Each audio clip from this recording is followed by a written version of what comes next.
Hey guys! So on one of my latest videos I got a really great request from one of you guys, and the username is GiGiGlamorous, and she requested that I do a video based on essentially how I choose to buy the books that I do and how I pick them out, and essentially why do I buy the books that I do. There's a lot of reasons why I buy the books that I do, and sometimes it's very different and it's all over the place, and there's not necessarily one main reason why I buy the books that I do. So what I have done is I'm going to split this video into 4 parts based on the 4 habits I have / the 4 categories that can kind of organize the reasons why I buy the books that I do. So with each habit I talk about, I'm going to be kind of going over the pros and cons to each habit, using books for examples. On the pro side of the habit, there'll be books that, you know, I really enjoyed and I'm so glad that I bought. But on the con side, I'm gonna go over some books that I didn't really like and therefore I wish I never bought.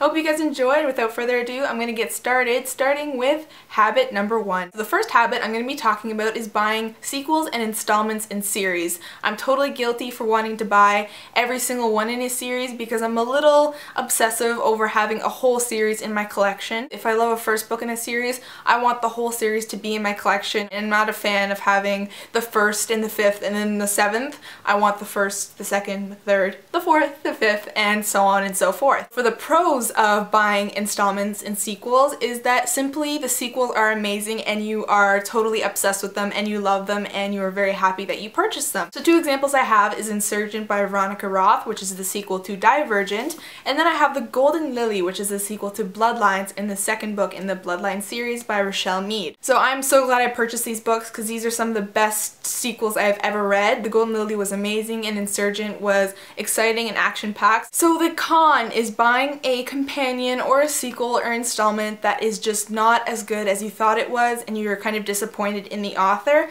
So the first book in this kind of series is called Ice, and it's kind of like a fairy tale retelling. Essentially, I did not feel it was as good as the first one, and if I went back in time I would not have bought this because it's not really worth your money to buy a book you will never really think of again. Honestly, this one, it was so boring, it was dull. Even though it was full of fairy tale creatures, I found it boring, dull, and not that great. Alright guys, so habit number 2 is my loyalty to authors. And what I mean by this is essentially if an author wrote a series that I have loved and I could not get enough of, I'm automatically going to want to buy their next series or their next book that is completely different and separate than the previous series. For the pro of this habit, obviously I'm very loyal to Maggie Stiefvater's books because I loved her Shiver series. There's just so many things about it that I loved because it's so poetic and it's really filled with so many great moments. Fast forward to maybe less than a year later after the last installment came out for this series, Maggie Stiefvater released a standalone novel called The Scorpio Races. I was instantly drawn and pushed to go buy this book because I love her writing, and it proved to be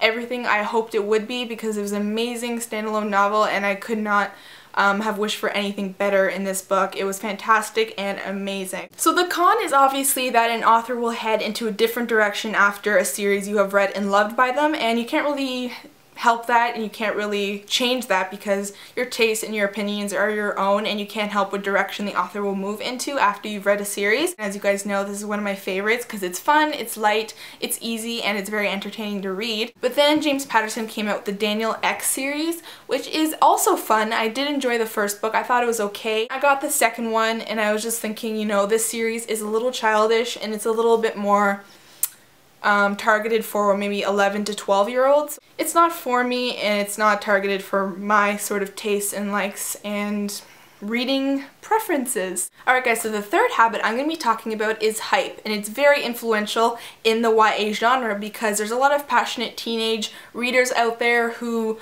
really like to maybe not necessarily obsess over a book, but they talk about it to the point where it leaks to all different websites that you cannot help but being faced with the book everywhere you look. There are so many ways it can get out and spread all over the internet like wildfire. So Goodreads, YouTube, even like personal blogs, it gets everywhere. This hype leaks into you because if you are someone who hasn't read the book, you feel like you feel like you're excluded, so this hype pushes you to buy the book and be someone else who has read this book. Alright, so the pros of hype is obviously finding books that you absolutely loved, and you cannot thank hype enough because it has brought you to read these books and love them. So the first book I'm going to talk about is Anna and the French Kiss by Stephanie Perkins, and I found out about this book through YouTube. I just felt like I had to read it for myself to simply see what I thought about it in my own opinion. Just like everyone else, I rave about it all the time because I loved it and I'm someone else who's a part of its hype. And then the second book I'm going to talk about is The Fault in Our Stars by John Green, and this is the first book by John Green that I've ever read, and I got it because of the hype surrounding it on YouTube and Goodreads as well. I thought, you know, I just had to purchase his newest release and see what it was for myself. The Fault in Our Stars was an amazing read, and I cannot thank the fans enough for kind of bringing this book to the popularity it deserves, because it is a very fantastic novel and I think it deserves all the hype it gets. Alright, so the cons of hype is that you obviously check out books because of the pressure that hype puts on you, and then that pressure leads you to buy books that you don't really consider before buying. You want to like it, but then you don't like it, so it's kind of like a mixed emotion sort of book because you want to like it so much because of the hype, but ultimately it turns out differently. So the two books I'm going to be talking about is Matched by Ali Condie or Condi and Clarity by Kim Harrington, and I bought both of these books simply because of hype. Everywhere on Goodreads people saying they were both fantastic, and a lot of blogs were talking about Matched because it was a new dystopian release. So Clarity was okay, it wasn't the greatest, it wasn't the best, but it was simply okay, and it definitely did not reach my expectations. So the second book, Matched, I disliked a lot. I didn't find it entertaining at all. I thought it was boring, it was slow, I was not a fan of the characters nor the love triangle, so for me, Matched was very disappointing because I heard so many great things about it. The plot sounds fantastic. Alright guys, so the last major habit I'm going to be talking about, which is the fourth habit, is simply impulse. When I go into a bookstore, I have certain books I want to buy in mind, but when I look at the shelves and I see all the different covers and read the different summaries, my opinions change because I'm just pushed, and impulse pushes me to buy books that I never heard of before and automatically see in the store because I see it, I want it, I like it, I'm just gonna buy it out of impulse. And impulse can derive from different things, and I'll be going over those things in two different scenarios. Alright guys, so the first two books I'm going to be talking about are the pros for buying a book based on its cover and also its plot. So these two books sounded amazing and they obviously look amazing, so these are two books that really turned out great, and I'm so glad I bought them out of impulse because they were amazing. So the first one is Angel Burn by L.A. Weatherly, and I bought this book because A, its cover is amazing, and B, its plot sounds very cool because of the whole angels twist put onto its plot. The series is very, very cool, and I'm very glad I bought this on impulse because I had heard nothing about it, but when I did read its summary, I was pushed to buy it, and I'm so glad I did. So the second book I'm going to be talking about is The Hunt by Andrew Fukuda, and this is a new book in the YA genre, which I knew nothing about when I purchased, but I bought it because A, its cover, and B, its awesome plot. I'm so glad I took the chance and bought this on impulse. Honestly, it was great, and I think it's so fantastic and something so different within the genre, so I'm glad I got a copy because it's simply fantastic. Right, so the con is buying a book that sounds good, that also has an awesome cover, but does not live up to those expectations you have based on those things. The book I'm talking about is The Hollow by Jessica Verde, and I read this a pretty long time ago, but I did not necessarily like it that much. I thought it was kind of boring and dull, and even though the plot sounds awesome, it wasn't what I expected. Alright, so the next subsection I'm going to be talking about, like I said, was books with an okay, kind of cool cover, but a very, very cool plot.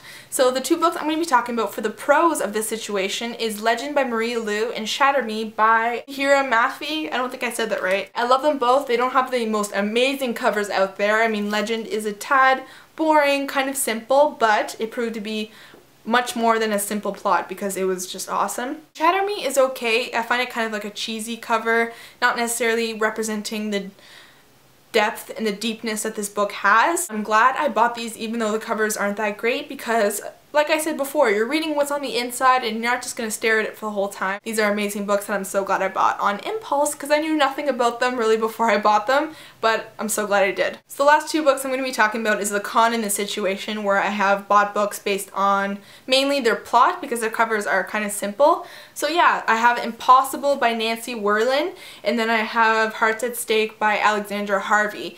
These two books were decent but not amazing, and if I can go back in time, I wouldn't buy them. So Impossible doesn't have much of a plot summary. What it has on the inside is filled with, I guess you could say, quotes from authors saying how amazing and beautiful and fantastic this book was. If they say it's good, then wouldn't I say it's good? But in that case, I did not like it. It was super strange and weird. So the second case, Hearts at Stake, it's an okay cover, kind of that cliche girl with the font and everything. So I did like the sound of this book. I like vampires, so for me this was another cool vampire novel to check out. Bought it at impulse, knew nothing about it, and then when I read it, I didn't really like it. If I can go back in time, I'd put it back on the shelf and leave it there. Just leave it there. Alright guys, so that was my video. Don't forget to leave your habits / reasons why you buy books and ultimately what pushes you to buy books in the bookstore. I hope you guys are having an awesome summer, and if you live all the way on the other side of the world, I hope you're having an awesome winter.